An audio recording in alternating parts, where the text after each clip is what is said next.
Hi, good morning po. I'm Hami Person Kani from Barangay San Bakay. So Good morning. good morning. I'm just curious. So my question goes like this. Do you have plan to follow the footsteps of your parents? If yes, what is your advocacy? It's a very interesting question. Like I said, that's a question sa video, diba? I mentioned that's a question that I'm asked almost all the time. Ayun, do you plan to follow the footsteps of your parents? And questions like that. It depends really what the definition of footsteps is, right? Depending on how you look at the career na inano ni ama at ni ina. Sorry, I'll call it, that's how I know them, diba? The careers of my parents, it depends what you mean by following following in their footsteps or whatever. Lumaki ako, I was told by my mom na before then, don't choose a sort of position. Don't go after a position or some kind of level. She always said, just choose a principle and then you stick to it. Diba? That's how she ended up admiring my father then. Noong una nga, hindi rin, klaro rin na walang ambition si ama dati na tumakbo. But because he followed his principles and what he believed in, he ended up there. Diba? So if you're gonna ask me if I'll follow the footsteps of my parents, if it's going to be specifically to do exactly what they did, then in a sense that's not really following them, right? But if you're gonna ask me if I'm going to be following them, as in I'll follow my advocacies, I'll follow what I believe in, and wherever that leads me, whether it's cultural preservation, history, whatever with the podcast, or even entering a public service, which I'm generally open to, then that's like the better answer that I can, the more satisfying answer I can give. Ganun. So if I did enter, or if you are to ask me what my advocacy is, right now siguro my advocacy is the cultural and historical preservation of people that I for so long, di ba, I didn't identify as kasi di ba I grew up dito sa Manila, ganyan. Pero I've come to appreciate and understanding heritage of being Moro, being Yakan also, being Brasileño. And now, like I said to my mom and my dad multiple times now my utmost priority, 100%, will be both the country and the Bangsamoro and Basilan. So that's my advocacy. In any capacity, that's what I dedicate my life to. Okay, thank you. Thank you. Okay, sino pa ang gustong magtanong? Okay, Jay.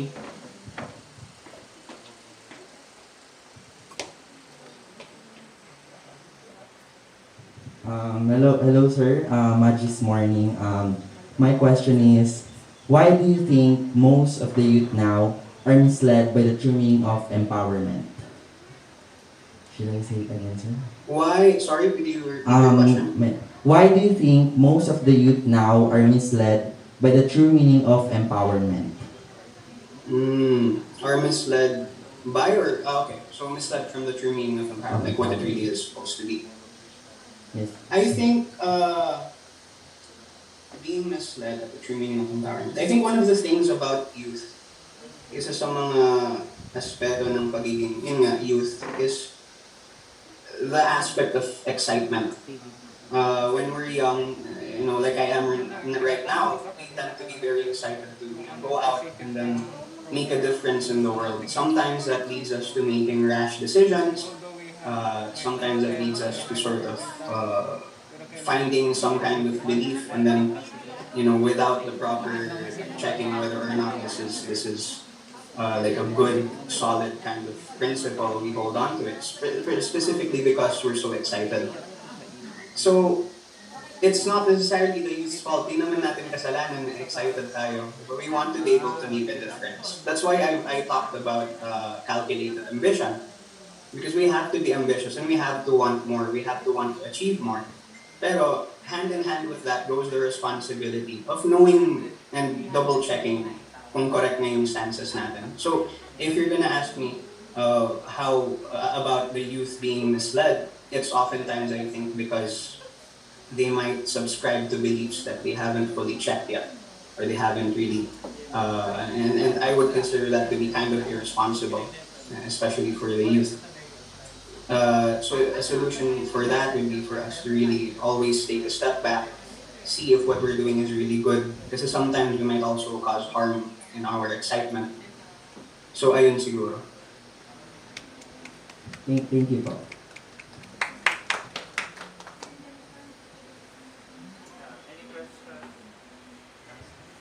Yes, from other participants, would you like to ask something to Mr. Ahmed? Yes, don't be shy, huwag mo hiyang magtanong. Am I right, man?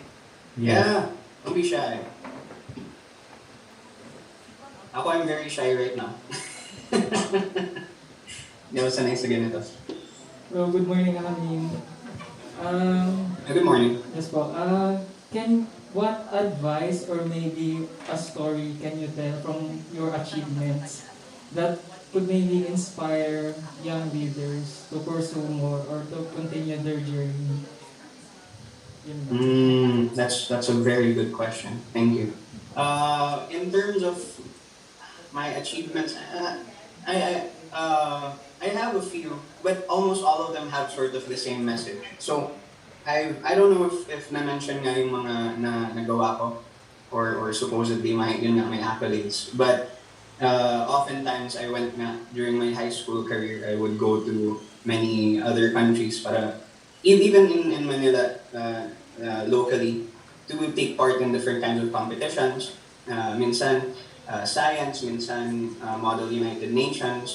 That's where we sort of enact or reenact or play the part of being delegates and making, like the United Nations talaga mismo, tackling real world issues and making resolutions. Or minsan, it would also be the World Scholars Cup. There I excelled in the debate aspect of it. I got yung top 8 nga out of what, 200, 400 participants.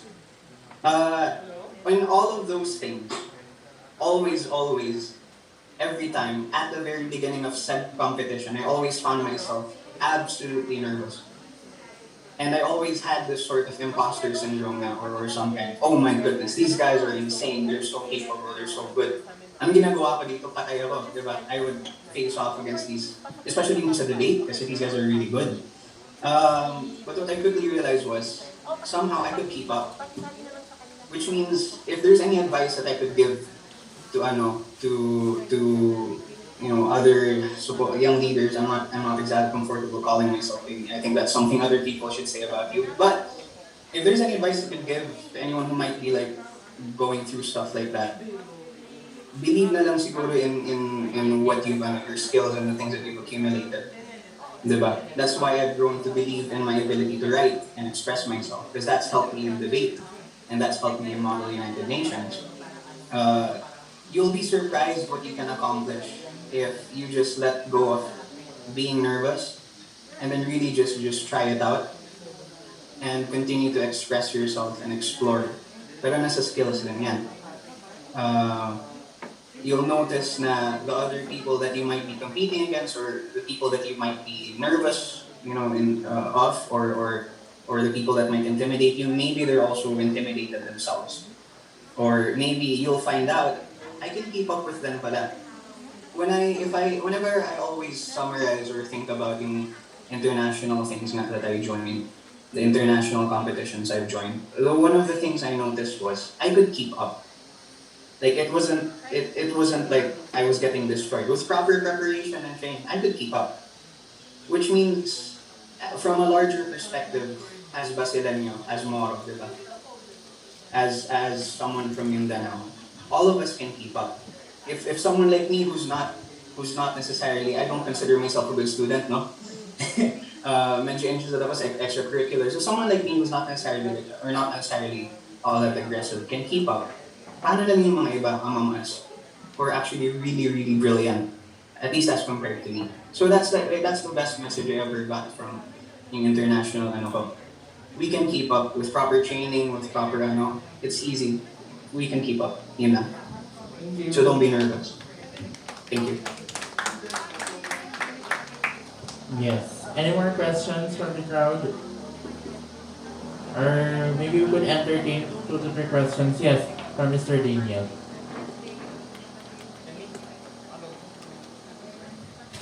Hi, Sir Thanks, Amin. Max. Hi. Hi, Sir Amin. Good morning. Morning.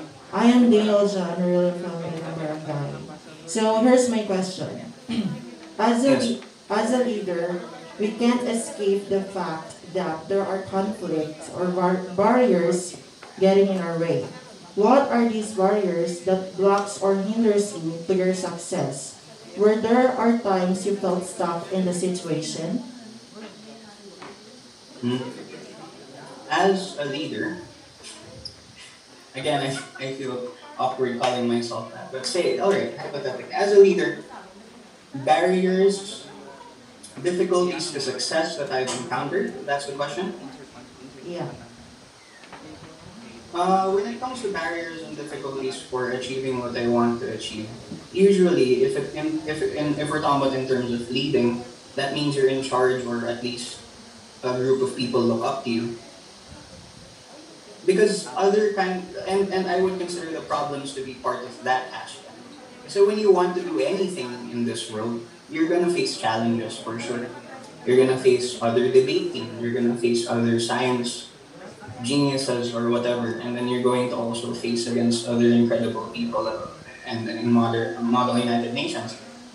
That thing doesn't change, so it should be a given now, and it should be something that we're already sort of expecting difficulties. But what I consider to be like the difficulty that could be concerning is, like I said, if you're a leader, that means you're in charge of a team or some people look up to you.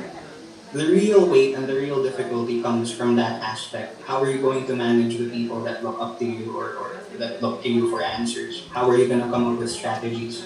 How are you going to structure your entire debate to be able to demolish the other team? Diba? So from a leadership standpoint, the skills that we need to accumulate are ayun, able to reconcile disagreements, be democratic and asking the other members of your team for what for their thoughts, and being able to really adjust gracefully under pressure. So ayun siguro. Thank you. Yeah, thank you so much. So, although we wanted to accommodate all questions from the crowd, but I know we don't have all day from Mr. Amin. Maybe we can ask a message from him as well for our takes. Sir Amin, can you hear us? Yes. Yes. Can Yes, I can you, hear you. as just the ending part, can you give us some message, or would you like to say something for all of us? Sure. Yeah. Well, what kind of message would I give? Uh, I always when I was told a few days ago that I was invited na to create a message or something. Actually, si Ina yung nag-notify sa akin. Um, I found myself saying yes almost immediately.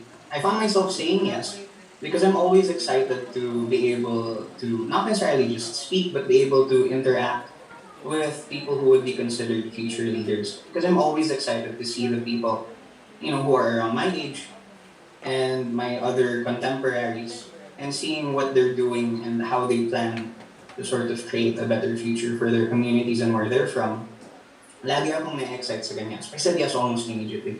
Took me maybe 1 or 2 seconds. Yes, yes, I'll do it. I'll do it. I didn't care like if it was last minute. I didn't care if I didn't know how to make a presentation. I said yes because I wanted to get to know the people that would be leading our generation as well, or my contemporaries.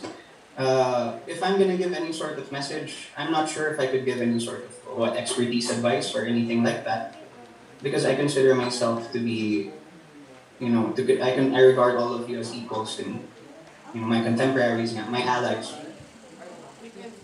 Uh, our island, our city is small, and it has a very long and complicated history. Many other leaders have tried and have succeeded to varying degrees to create positive change. What I think all of us need to realize is the sheer power and potential that we might have to really, really make a gigantic, amazing difference and really elevate our people. But it all depends on us, on how well we're able to brave the difficulties and the struggles, manage our own teams, and follow our own advocacies. So I wish all of you nothing more than, I guess, just luck. And I pray that down the line, years from now, I'll be able to meet all of you personally and we'll be able to talk about the success that we found, the failures we've experienced, and the journey towards becoming good leaders. So congratulations, and I hope all of you have sort of wonderful careers being leaders. And thank you for letting me speak like this.